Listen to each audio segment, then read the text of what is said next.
कि आपकी लैंग्वेज कैसे निकल के आती है, क्या वो शुद्ध हिंदी है? शुद्ध मतलब एकदम क्लासिकल वाली वो लिटरेरी हिंदी मैं नहीं बोल रहा हूँ, लेकिन एटलीस्ट ऐसी हिंदी जो लगे कि भाई हाँ, ये कुछ ऐसे से बात करते हैं वर्ड्स ऊपर नीचे हो जाते हैं, कुछ लोकल वर्ड्स में आते हैं, ऐसी हिंदी नहीं। फिर 2 महीने बाद उसको लगता है कि यार इंग्लिश नहीं हो रहा है, मैं हिंदी में लिखूंगा। और ये सब के चलते ना आपका कॉन्फिडेंस फिर धीरे-धीरे डाउन होता है। आप उसी कश्मकश में रहते हैं। आपने लिखा हुआ content to the point, relevant, एकदम धांसू है, सटीक है, तो आपको मार्क्स मिलेंगे और आपका सिलेक्शन भी होगा।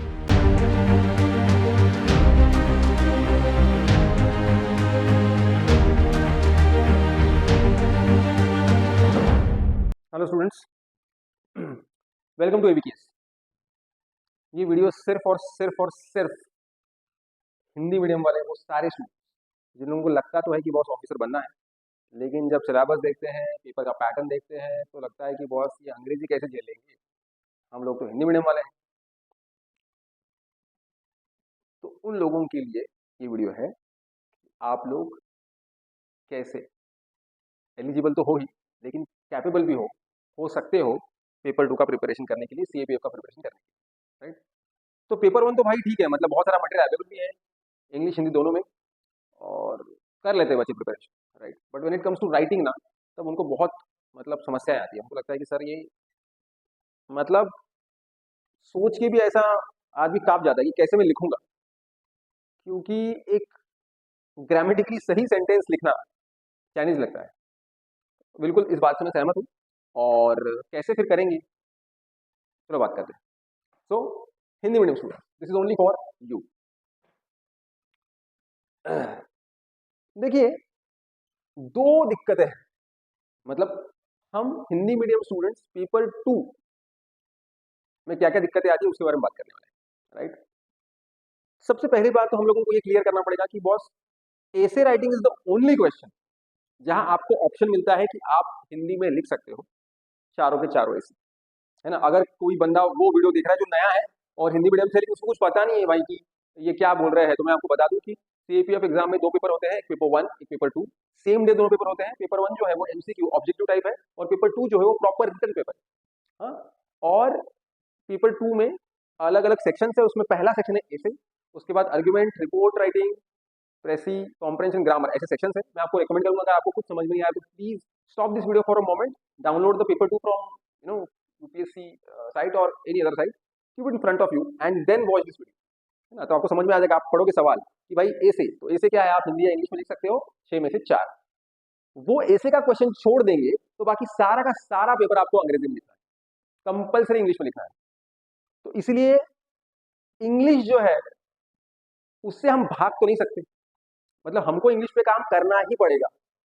हम ये बोल के नहीं जा सकते कि बॉस नहीं नहीं, मैं हिंदी मीडियम से हूँ तो मैं फिर हिंदी भी मैनेज करूंगा। आप 4 ऐसे हिंदी में लिख सकते हो, लेकिन उसमें भी मुझे एक सवाल पूछना है हिंदी मीडियम वालों से।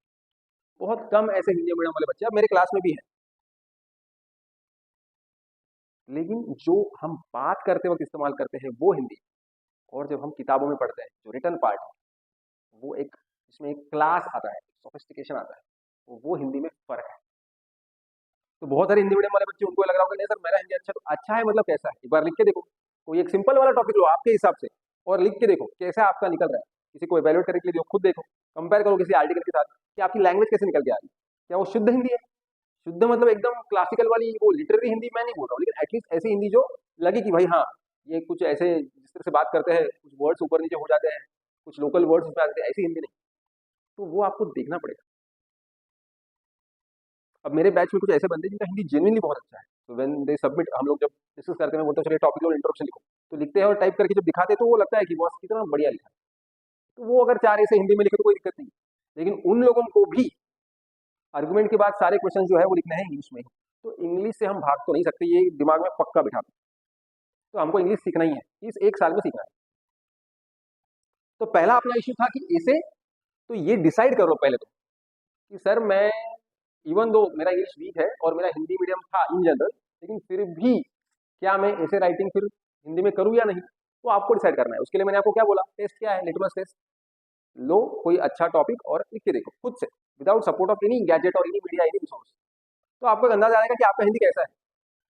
हो सकता है कि आपका पहले वक्त लिखोगे तो वो अच्छा नहीं लगे, लेकिन आपको समझ में आ जाता है कि थोड़ा मैं इसमें काम करूंगा तो मेरा अच्छा हो जाएगा। अगर वैसा भी है तो भी आप हिंदी में ऐसे लिखो, कोई दिक्कत नहीं है।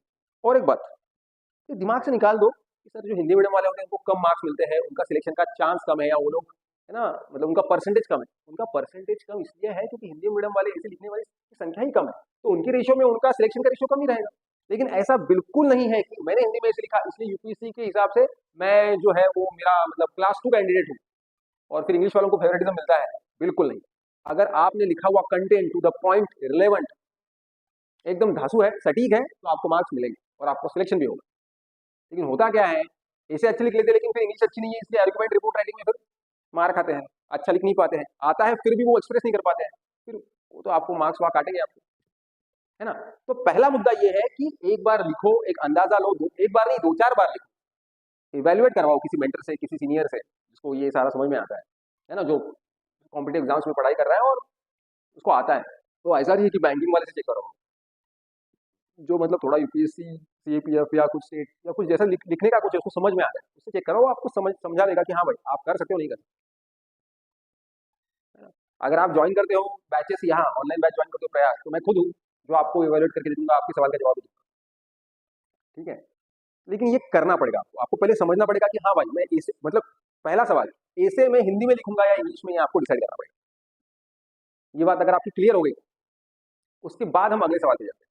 और देखो ये बहुत इंपॉर्टेंट है, बहुत बार ये होता है, देखो कभी कभी क्या होता है, बच्चों बोलते हैं सर कि कौन सी बड़ी बात है इसमें, चलो मैंने डिसाइड कर लिया मैं हिंदी में ही करूंगा, फिर क्या होता है थोड़ा लिखता है, एक हाथ 2 महीने बाद वो दूसरे किसी का ऐसे देखता है, उसको लगता है भाई इसने कैसे लिखा है, भाई मैं नहीं कर रहा हिंदी में, मैं तो इंग्लिश में लिखूंगा, फिर 2 महीने बाद उसको लगता है कि यार इंग्लिश नहीं हो रहा है, मैं हिंदी में लिखूंगा। और ये सब के चलते ना आपका कॉन्फिडेंस फिर धीरे धीरे डाउन होता है, आप उसी कश्मकश में रहते हैं। तो आपको अभी जो लग रहा होगा कि ये कोई बहुत बड़ी बात है, ये बड़ी बात है, ये इंपॉर्टेंट है कि आप प्रोज एंड कॉन्स देखो, अपने आप को समझो, आपका लेवल देखो हिंदी का, और डिसाइड करो कि मुझे क्या करना है। फिर सवाल ये आएगा कि सर लेकिन अगर आप बोलते हो कि सर ऐसा है लेकिन मेरा इंग्लिश कहाँ अच्छा है, तो इंग्लिश तो आपको वैसे भी इंप्रूव करना ही है, क्योंकि आर्गुमेंट रिपोर्ट राइटिंग आपको इंग्लिश में लिखना है, तो आपको इंग्लिश लैंग्वेज पे, उसके राइटिंग पे काम करना ही है।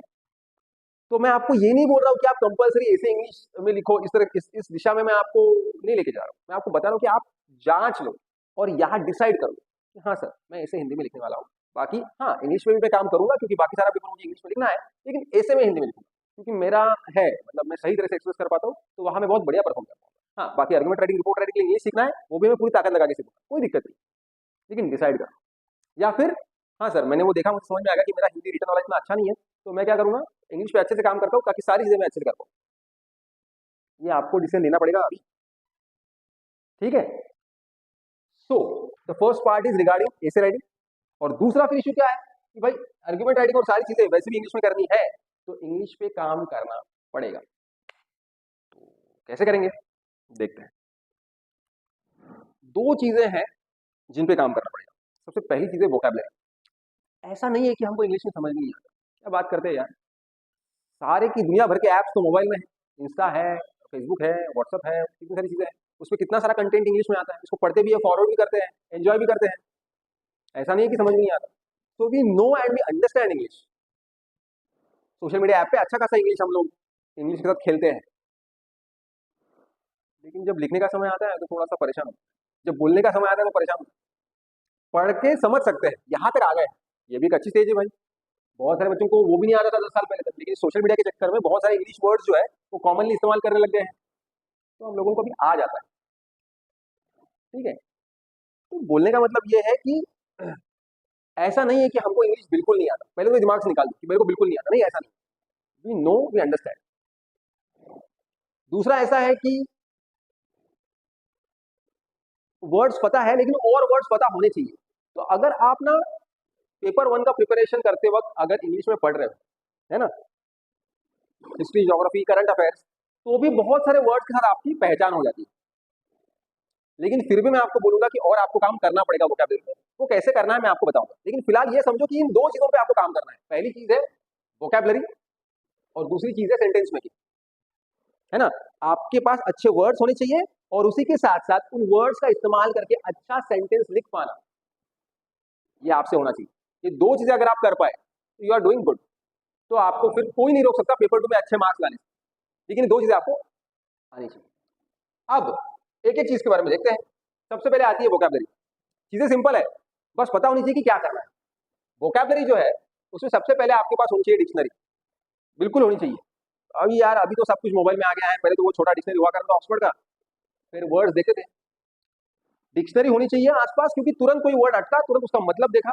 और देखो कोशिश करना डिक्शनरी इंग्लिश टू इंग्लिश हो, इंग्लिश टू हिंदी नहीं, क्योंकि कोई वर्ड कॉम्प्लिकेटेड हो लेकिन उसका सिंपल वर्ड उसके सामने दिया हो जो आपने शायद सुना हो तो आपको समझ अच्छा ये इसका मतलब ये होता है। तो इंग्लिश टू इंग्लिश डिक्शनरी हमेशा आपके पास होनी चाहिए। दूसरी चीज एक नोटबुक होनी चाहिए, इस नोटबुक में कुछ वर्ड्स लिखते भी हो। आपको लगेगा ये बहुत बचकाना लगेगा कि स्कूल में करते थे कॉलेज में करते थे, अभी क्या ये करवा रहे हो। भाई इंग्लिश में कमांड लाना है तो उस वक्त नहीं किया तो आप करना पड़ेगा। तो कुछ वर्ड्स आप नोटबुक में लिखोगे, ठीक है। अब ये वोकैबुलरी कहाँ से मिलेगी? तो बहुत सारे लोग बोलते हैं कि न्यूज़पेपर पढ़ो, आर्टिकल्स पढ़ो। मैं बोलता हूँ पढ़ो, लेकिन मुझे लगता है कि कोई भी भाषा हम बचपन में जो हमारी मातृभाषा है वो कोई भी होगी, हिंदी है, गुजराती है, मराठी है, बंगाली है, हमने सीखी हमारे पेरेंट्स से या फिर घर में जो फैमिली मेंबर्स है वो बात करते थे। और हम जब बहुत छोटे भी थे लेकिन धीरे धीरे हमने सुना समझा, हमारे दिमाग में अडेप्ट किया, हम बोलने लगे स्कूल में जाने से पहले ही। इससे ये सिद्ध होता है कि भाषा जो है वो सुनने से जल्दी सीखता है हमारा दिमाग। तो भाई क्या करेंगे फिर? बहुत बढ़िया है फिर तो रेडियो पे इंग्लिश न्यूज चलती है, सुनो। कोई कमेंट्री चलती है इंग्लिश की, क्रिकेट देखते वक्त इंग्लिश में सुनो। सिनेमा देखो, सीरीज देखो इंग्लिश वाली, इंग्लिश सबटाइटल के साथ, इंग्लिश में ही देखो और इंग्लिश में ही सुनो। नहीं समझ में आए तो पॉज करो, डिक्शनरी निकालो, मतलब देखो, फिर आगे बढ़ो, है ना। तो अच्छे कुछ अच्छी इंटरेस्टिंग किताबें, नॉवेल्स पढ़ने का मन है लेकिन वो इंग्लिश वाली समझ में नहीं, लेकिन सिंपल सिंपल बेसिक एनसीईआरटी निकालो, 5th स्टैंडर्ड की, 6th स्टैंडर्ड की एनसीईआरटी कैसे लिखा है देखो। लेकिन मुझे लगता है ज्यादा मैं एम्फोसाइज करूंगा सुनने में। तो आपने रेडियो पे या कुछ आजकल बहुत सारे क्या आते हैं वो पॉडकास्ट आते हैं इंग्लिश वाले, लिसन टू देम, इंटरेस्ट वाले टॉपिक के पॉडकास्ट देखो ताकि आपको मजा भी आए और आपको पता भी नहीं चलेगा कि आपका लैंग्वेज कब इंप्रूव है। जितना आप सुनोगे उतना आपका लैंग्वेज इंप्रूव। अलग अलग सिनेमा सीरीज सब कुछ देखो, इंग्लिश में देखो, हो जाएगा एब्सोल्युटली, आपका वोकैबुलरी अच्छे से इंप्रूव हो जाएगा। और दूसरी बात क्या है? Sentence making. सेंटेंस मेकिंग जो है वो भी ये जो मैंने अभी बताया ना ऑडियो वीडियो, इससे सेंटेंस मेकिंग भी इंप्रूव होगा, लेकिन वो दिमाग में रहेगा। तो क्या करना पड़ेगा? रोज कम से कम 1 घंटा, सारे हिंदी मीडियम वाले स्टूडेंट को बता रहा हूं मैं, और ये करना ही पड़ेगा आपको।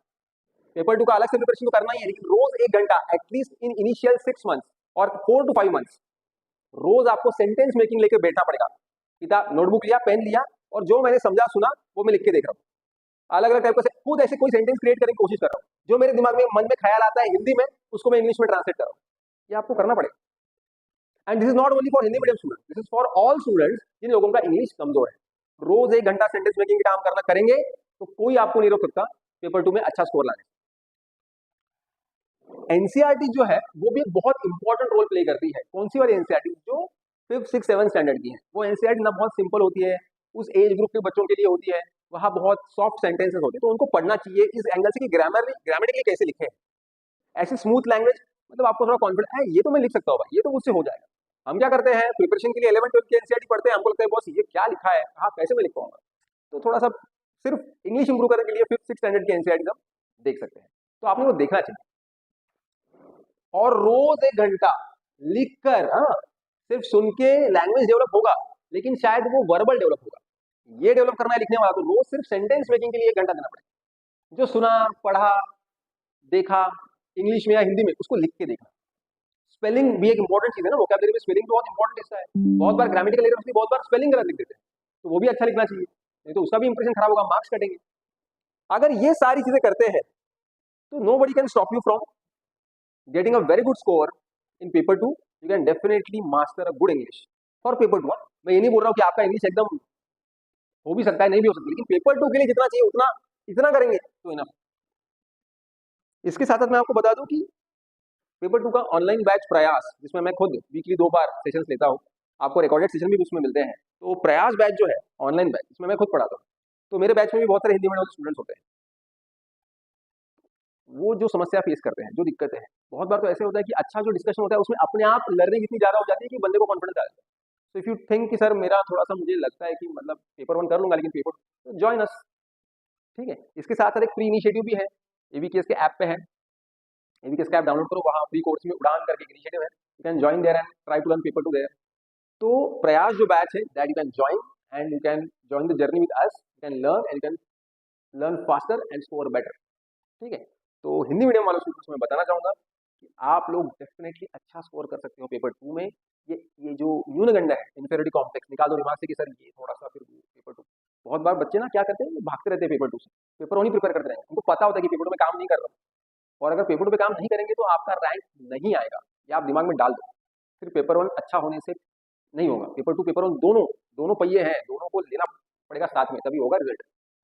सो सारे हिंदी मीडियम वाले student, if you have got any doubt, any issue after watching this video, let us know in the comment section. We'll be answering them and we'll be making video if it is required to answer your doubts and questions.